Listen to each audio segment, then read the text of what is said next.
Hello guys, तर स्वागत आहे तुमचं आपल्या या यूट्यूब चॅनलवरती. मित्रांनो, चॅनलवर नवीन असाल तर चॅनलला सबस्क्राईब नक्की करा आणि अशाच नवनवीन अपडेट्स आपल्या चॅनलवरती पाहत राहा. चला तर मग व्हिडिओकडे बोलूयात. तर आता मालती जी आहे ती आता रात्रीच्या वेळी काम करून घरी आलेली असते आणि तिला खूप संताप झालेला असतो, कारण दिवसभर ती खूप राबलेली असते. ह्याच्या आधी तिने कधीही असं काम केलेलं नसतं आणि आता तिच्या घरी आल्यानंतर सगळ्यांवरती संताप होत असतो आणि म्हणत असते की आता आपण इथे एक क्षणही राहायचं नाही आहे. मला इथे राहायची अजिबात इच्छा नाही आहे. आणखीन आपला किती अपमान करून घ्यायचा इथे राहून, मला सांगा ना. आणि का म्हणून राहायचं आहे? तुम्हाला माहीत आहे ते रोज असाच आपला अपमान करतील आणि आपण सहन करायचा. हे पहा, आपण महाडिक आहोत आणि असा अपमान सहन करायला मी बसणार नाही आहे. आणि आता तुम्हीही माझ्यासोबत यायचं माझ्या माहेरी. तर आता मालती जी आहे ती बोलते की माझा निर्णय पक्का आहे, आपण सगळे जात आहोत माझ्या माहेरी. तर त्यावेळी आता इथे राणीमध्ये बोलायला जाते आणि राणी बोलू लागते की हे पहा मॅडम, असं करून कसं चालेल? आपल्याला आपली फॅक्टरी आणि घर तिकडे गेल्यानंतर कसं काय मिळवता येईल? तर लगेचच मला ती तिचं तोंड दाबते आणि बोलते की तू गप्पच बस. फक्त तुझ्याचमुळे आज आमच्यावरती ही वेळ आली आहे, अशी नोकर बनून राहण्याची. तुझ्याचमुळे आमच्या हातातनं सगळं काही निसटलं आहे. याला सगळ्याला जबाबदार राणीला मालती ठरवते. आणि त्यावेळी राणी बोलते की नाही मालती मॅडम, असं नका बोलू. हे पहा, आपण जर इथे थांबलो नाही तर आपल्या हाती काहीही लागणार नाही.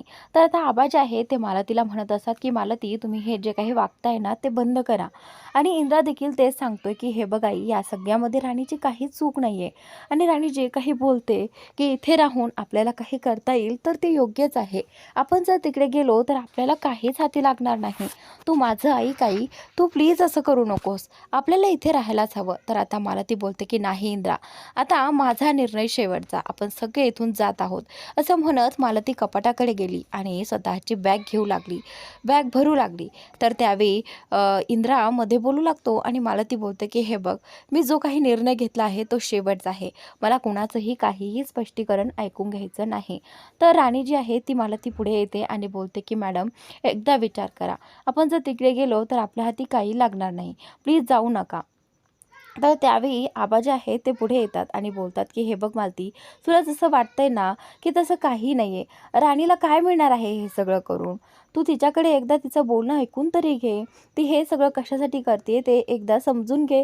तर त्यावेळी आता मालती बोलते की नाही, मी आता खूप ऐकलं तुमचं आणि हिचं, पण आता नाही, मी आता इथून तुम्हा सगळ्यांना घेऊन जाणारच आहे. तर आता आबा बोलतात की हे बघ मालती, उद्या रामनवमी आहे आणि त्यासाठी आपल्याला उद्या फॅक्टरीमध्ये जावंच लागेल, कारण आपणच फॅक्टरीमध्ये रामनवमी साजरी करतो आणि आपणच तो नियम कसा मोडायचा? तर त्यावेळी मालती बोलते की नाही, काहीही असलं तरी आता तिथे जायचं नाही. मला तिथे जाऊन त्या कामगारांसमोर अजून आपला अपमान करून घ्यायचा नाही, असं मालती म्हणत असते. आणि त्यावेळी आता इथे आबा बोलतात की नाही मालती, असं काही होणार नाही.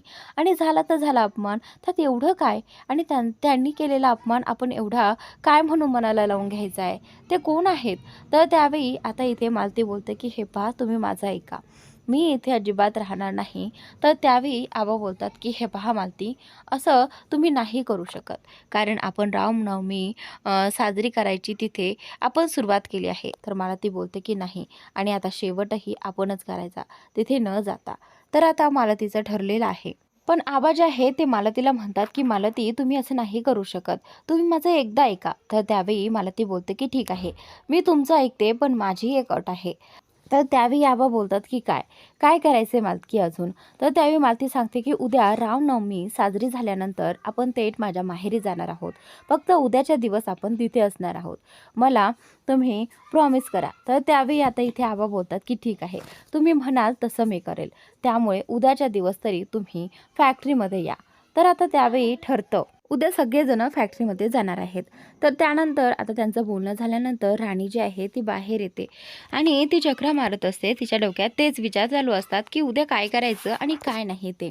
तर त्यावेळी आता तिथे पाठीमागून इंद्रा येतो आणि इंद्रा जो आहे तो तिच्या कानात काहीतरी घालतो आणि त्यावेळी तिचं लक्ष लगेचच इंद्राकडे जातं आणि ती इंद्रा बोलू लागते की सर काय आहे? तर त्यावेळी इंद्रा जो आहे तो थोडासा मजाक करतो आणि त्यानंतर राणी जी आहे ती इंद्राला विचार विचारू लागते की सर तुम्ही एक गोष्ट नोटीस केली आहे का, त्यांनी आपल्या सगळ्यांना घरामध्ये येण्याचं काम दिलं आहे. तुम्हीही घरात येऊ शकता, मी मालती मॅडम आम्ही दोघीही घरामध्ये येऊ शकतो, पण आबांना त्यांनी गेटकडे काम दिलं आहे, ते घरामध्ये येऊ शकत नाहीत, जेणेकरून दादा आणि आबा दोघेही जण लांब राहतील. आणि कदाचित हा प्लॅन असेल का त्यांचा, काय वाटतं तुम्हाला? त्यांनी वॉचमॅनची ड्युटी त्याचमुळे तर दिली नसेल ना त्यांना, कारण दादासाहेबांना आबांशिवाय कुणीही जवळून ओळखत नाही, त्याचमुळे कदाचित त्यांना लांब ठेवलं असेल त्यांच्यापासून. तर आता इंद्रा बोलतो की हो राणी, तुझं करेक्ट असेल आणि आपण आता या सगळ्याचा डिटेल्समध्ये तपास लावायचाच आहे. तर राणी बोलते की हो सर, मलाही थोडासा संशय आहे, तुम्हालाही आहे ना? तर त्यावेळी इंद्रा जो आहे तो बोलतो की हो, आता मला डाऊट यायला लागलेलाच आहे, तर आपण यावरती नक्कीच काहीतरी शोधून काढायचा प्रयत्न करू. त्यानंतर आता दुसऱ्या दिवशी फॅक्टरीमध्ये रामनवमीच्या तयारीमध्ये सगळे कामगार तयारीला लागलेले असतात की कशा प्रकारे फॅक्टरी सजवायची आणि रामांचं स्वागत करायचं. तर त्यानंतर आता इथे त्यांची धूमधडाक्यात तयारी चाललेली असते आणि त्यावेळी सगळेजण म्हणत असतात की आता आबाही येतील आणि आबांचं देखील आपल्याला स्वागत करायचं आहे. तर त्यावेळी सगळेजण फुलं वगैरे घेऊन रेडी असतात आणि काही बायका ताट वगैरे घेऊन रेडी असतात, कारण आबांना इथे ओवाळायचं असतं. तर आता आबा, मालती, इंद्रा, राणी हे सगळेजण चौघेही जण आलेले असतात. त्यावेळी ते पाहतात की आबा जे आहे ते वॉचमनच्या कपड्यामध्ये असतात आणि आता इथे फॅक्टरीतले सगळे कामगार आबांना या कपड्यांमध्ये पाहतात आणि चकित होतात. तर त्यावेळी त्यांच्या डोक्यात येतं की कदाचित आबांना ही ड्युटी, हे नोकर म्हणून काम त्या विक्रांतने दिलं असेल. तर त्यावेळी आल्यानंतर सगळेजण विचारू लागतात की आबा हे काय आहे, तुम्हाला हे काम दिलंय का त्या विक्रांतने, तो तुमच्याबरोबर असा वागूच कसा शकतो? तर त्यावेळी आता इथे सगळे कामगार भडकतात आणि बोलतात की या विक्रांतला आता धडा शिकवायलाच पाहिजे, आता खूप अति होतं याचं, हे असं आबांशी वागलेलं आम्ही अजिबात खपून घेणार नाही. तर त्यावेळी आबा बोलतात की हे पहा, तुम्हाला राग येऊ देऊ नका, हे पहा हे काम करणं काय वाईट गोष्ट आहे का? वॉचमॅनचं काम करणं सुद्धा एक कामच आहे ना, आणि त्यात कसला आलाय लहान आणि मोठेपणा, त्यामुळे तुम्ही कसलंही टेन्शन घेऊ नका आणि मला या कामाची काय लाज वाटत नाही. खरं तर या कामाने मी माझ्या घराकडेही लक्ष देऊ शकतो आणि माझ्या फॅक्टरीकडेही लक्ष देऊ शकतो, त्यामुळे या कामाला कमी लेखू नका आणि मलाही या सगळ्या गोष्टीचं वाईट अजिबात वाटत नाही आहे, फक्त तुम्ही आपल्या कामांकडे लक्ष द्या. तर त्यावेळी आता इथे हे जे कामगार आहे ते बोलतात की आबा तुम्ही खरंच खूप महान आहात. तर त्यानंतर बायका बोलतात की चला आता बोलत वेळ वाया नाही घालायचा, आपल्याला आबांचं स्वागत करायचं आहे, असं म्हणत सगळ्यांनी त्यांच्यावर फुलांचा वर्षाव केला आणि त्यानंतर त्यांना ओवाळायला देखील लागले. तर तेवढ्यातच तिथे गजा देखील असतो. गजा हे सगळं पाहत असतो आणि गजा जो आहे तो त्या विक्रांतचा चमचा असतो, त्याला हे सगळं सहन होतच नाही. तर त्यानंतर आता इथे इंद्रा, मालती, राणी सगळेजण आबाला इथे ओवाळताना त्यांनाही खूप भारी वाटत असतं की कामगार खरंच त्यांना किती इज्जत देतात, किती मान देतात. तर त्यावेळी आता इथे आबांना देखील भरून आलेलं असतं की खरंच कामगार खूप चांगले आहेत. आणि त्यानंतर इथे हा जो गजा आहे तो मध्येच बोलतो की अरे हे काय मालक आहेत का, तुम्ही यांना ओवाळण्यात वेळ का वाया घालत आहात, हे काय करताय तुम्ही सगळे, मालक तर आणखीन यायचे आहेत. तर त्यावेळी आता इथे फॅक्टरीतली माणसं म्हणतात की हेच आमच्यासाठी मालक आहेत आणि हेच आमच्यासाठी पालक आहेत. तर त्यावेळी त्या गजाचं कुणीही ऐकून घेत नाही आणि त्या गजाला सगळेजण उत्तर देतात. आणि त्यावेळी आता थोड्याच वेळानंतर इंद्रा आणि आबा या कामगारांसोबत बोलत असतानाच पाठीमागून लगेचच गाड्या येतात आणि त्या गाड्यामध्ये विक्रांत, दादासाहेब, उर्मिला आणि हा जो अजित, रत्नाई हे सगळेजण येतात फॅक्टरीमध्ये आणि सगळेजण अगदी थाटात आलेले असतात. त्यांची एंट्री होते, सगळ्यांचं लक्ष त्या सगळ्यांकडे जातं, पण कुणालाही आनंद झालेला नसतो, कोणाच्याही चेहऱ्यावरती आनंद अजिबात नसतो. तर दादासाहेब गाडीतून उतरतात, विक्रांत देखील उतरतो आणि त्यावेळी या कामगारांचे चेहरे अगदी पडलेले असतात. तर आता पुढे आल्यानंतर दादासाहेब बोलतात की अरे आज उत्साह आहे ना आणि तुमचे काय असे तोंड पडलेत. तर त्यानंतर विक्रांत पुढे येतो. तेवढ्यातच गजा बोलू लागतो की अरे आता कुठे गेलाय तुमचा उत्साह, आता मालक आलेत ना, करा ना फुलांचा वर्षाव त्यांच्यावरती, ओवाळा त्यांना, मगाशी तर चांगले फुलं फेकत होते दुसऱ्यांवर. तर त्यावेळी आता इथे दादा बोलतात की कोणावरती फुलं फेकले, तर आता इथे आबांच्या अंगावर काही पाकळ्या दिसतात. त्यावेळी दादासाहेब बोलतात की अरे, हे आता या फॅक्टरीचे मालक नाही तर हे आमचे नोकर आहेत आणि यांना आमच्या शेजारी उभी राहायची देखील आमच्या लायकी नाही आहे यांची. तर त्यामुळे इथून पुढे कुणीही त्यांना असा मान द्यायचा नाही. तर त्यानंतर इथे ह्यांचं असं बोलणं ऐकून कामगारांची अतिशय तळपायाची आग जी आहे ती मस्तकात गेलेली आहे. तर विक्रांतला वाटतं की जाऊ द्यात, आता हे सगळं बंद करा, कारण थोडं बोललं तर इथे हे सगळं वाढत चालेल. विक्रांतला एक महत्त्वाचं काम करायचं असतं. म्हणूनच विक्रांत जो आहे तो दादासाहेबांना बोलतो की दादासाहेब, आज चांगला सणाचा दिवस आहे, त्यामुळे मला हे सगळं नको आहे. हे सगळं थांबवा आणि चला आतमध्ये चला. तर त्यावेळी दादासाहेब जे आहेत ते बोलतात की हे बघ विक्रांत, जे करायचं आहे ते आजच करायचं आणि विंचूचा जो काही डंक आहे तो एकदा काढून घेतला तर विंचू डंक मारत नाही, हे तुला माहीत आहे ना, त्यामुळे तो आजच काढला पाहिजे. तर त्यानंतर विक्रांत त्याच्या कानात येऊन सांगतो की हे पहा, मला आज एक महत्त्वाचं काम करायचं आहे आणि त्यामुळे मला वेळ वाया घालवायचा नाही आहे, चला आतमध्ये चला.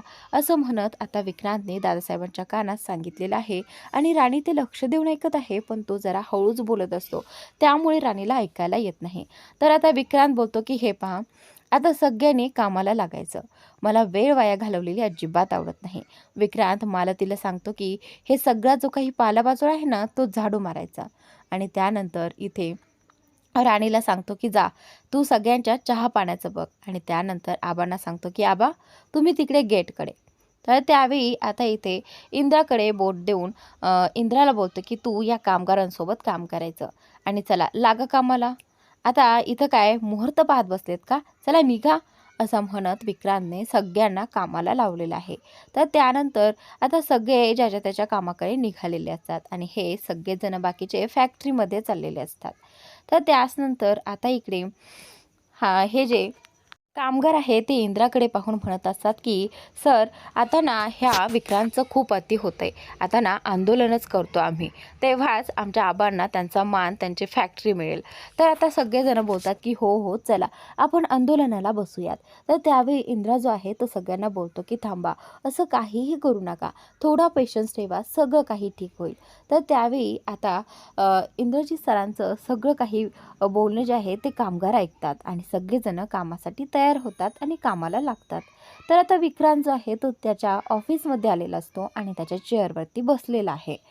आता बसल्यानंतर त्याला आठवतं की आता चला आपल्या एका मोठ्या कामाला आपल्याला लागायचं आहे. तेवढ्यातच तो तिथे ठेवलेले पेपर्स जे आहेत तो पाहू लागतो. तो पेपर्स पाहत असताना त्याच्या लक्षात येतं की त्याला फोन करायचा आहे. तर तो पेपर्स पाहता पाहता लगेचच फोन काढतो आणि त्याचवेळी तो फोन लावत असतानाच आता राणी जी आहे ती दरवाजावरती आलेली असते. राणी जी आहे ती नॉक करते आणि बोलते की आत येऊ का. तर त्यावेळी आता विक्रांत फोनमध्ये असताना तो बोलतो की ठीक आहे. राणीने त्याच्यासाठी कॉफी आणलेली असते. विक्रांत जो आहे तो आता बिझी असतो फोनमध्ये, त्याचं फोन लावण्याचं काम चाललेलं असतं. त्यावेळी राणी पुढे येते आणि बोलते की सर कॉफी. राणी जी आहे तो कॉफीचा जो काही मग आहे तो इथे विक्रांतच्या समोर पकडते आणि त्यावेळी विक्रांत जो आहे तो फोनमध्येच असतो आणि तो हात पुढे करतो, पण त्याचं लक्ष अजिबात त्या कपाकडे नसतं. तर त्यावेळी तो हात पुढे करून तो कप घ्यायला लागतो आणि अचानकच राणी जी आहे ती तिच्या डोक्यात येतं की समोर कसले तरी पेपर्स आहेत आणि हे पेपर्स मला वाचायलाच हवेत. असं लक्षात आल्यानंतर राणी तो कप जो आहे तो त्याच्या हातावरती मुद्दामून सांडवते आणि असं दाखवते की अरे माझ्याकडून चुकून सांडलं. तर त्यावेळी विक्रांतला खूप त्रास होतो, कारण ती कॉफी गरम असते. विक्रांत ओरडू लागतो आणि तसाच हात पकडून तिथून उठतो आणि आता तो हात पाण्यामध्ये घालण्यासाठी तो तिथून लगेचच उठून निघून जाऊ लागतो आणि राणीवरती प्रचंड ओरडतो. तर त्यावेळी राणी जी आहे ती सॉरी बोलते आणि बोलते की सर चुकून झालं, माझे लक्षच नव्हतं. तर त्यावेळी विक्रांत बोलतो की तुझं लक्ष कुठं होतं, तुला कळत नाही का, मॅड कुठली. असं म्हणत आता तो जो विक्रांत आहे तो बाहेर जायला लागतो आणि इकडे राणीचं काम आता झालेलं आहे. राणी जी आहे ती पाहते की विक्रांत बाहेर गेला की नाही आणि त्यानंतर ती लगेचच ते पेपर्स बघायला घेते, वाचायला घेते ते पेपर्स एकदा की हातात घेतले आणि त्यावेळी राणीला कळतं की हे पेपर्स फॅक्टरीचे आहेत आणि ही फॅक्टरी जी आहे ती विकायला निघालेत. ते पेपर्स वाचल्यानंतर राणीला कळलं आहे की विक्रांत सर ही फॅक्टरी दुसऱ्याला विकायला निघाले आहेत. आता तिला खूप मोठा धक्का बसतो आणि आता तिच्यासाठी ही न्यूज जी आहे ते खूप धक्कादायक असते. तिने विचार देखील केलेला नसतो, की हे जे विक्रांत सर आहेत, ते असं काहीतरी करतील. तर त्यानंतर राणीला जी काही सच्चाई आहे ती कळाली आहे आणि त्यानंतर पुढील भागात राणी आता इंद्राला भेटण्यासाठी आलेली आहे आणि इंद्राला सगळं काही सांगते, की विक्रांत सर ही फॅक्टरी विकायला निघाले आहेत. हे ऐकून इंद्राला देखील धक्का बसतो आणि त्याचनंतर थोड्या वेळानंतर तिथे आबा देखील येतात आणि इंद्रा आणि राणीला भेटून सांगतात, की इंद्रा, आता इथे खूप मोठा डीलर आला आहे. कदाचित विक्रांतने कसली तरी डील केली आहे त्याच्याशी आणि तो खूप मोठा व्यक्ती आहे. तर त्यानंतर राणी आबांना सांगते, की आबा, आपली ही फॅक्टरी विकायला निघाले ते विक्रांत सर. तर त्यावेळी हे ऐकल्यानंतर आबा बोलतात, की इंद्रा, असं काहीही झालं नाही पाहिजे. तर आता इंद्रा बोलतो, की आबा, तुम्ही एवढ्या दिवसांची मेहनतीने कमावलेली ही फॅक्टरी आम्ही अशीच घालवू देणार नाही. तुम्ही काळजी करू नका. आणि इथे ही जी राणी आहे ती देखील आबाला, राणी जी आहे ती बोलते, की आबा, हे पहा, तुम्ही कमवलेल्या फॅक्टरीला आम्ही असंच कुणाच्या तरी हवाली नाही करू शकत. तेही एवढ्या कष्टाने कमवलेली नाही आबा, असं होऊ शकत नाही. तर मित्रांनो, आजचा भाग इथे संपलेला आहे. पुढील भाग नक्की पहा, की पुढील भागात राणी कशा प्रकारे हे सगळं थांबवणार आहे. हे पुढील भागात तुम्हाला पाहायला मिळणारच आहे. तर नक्की पहा आणि चॅनलला सबस्क्राईब नक्की करा.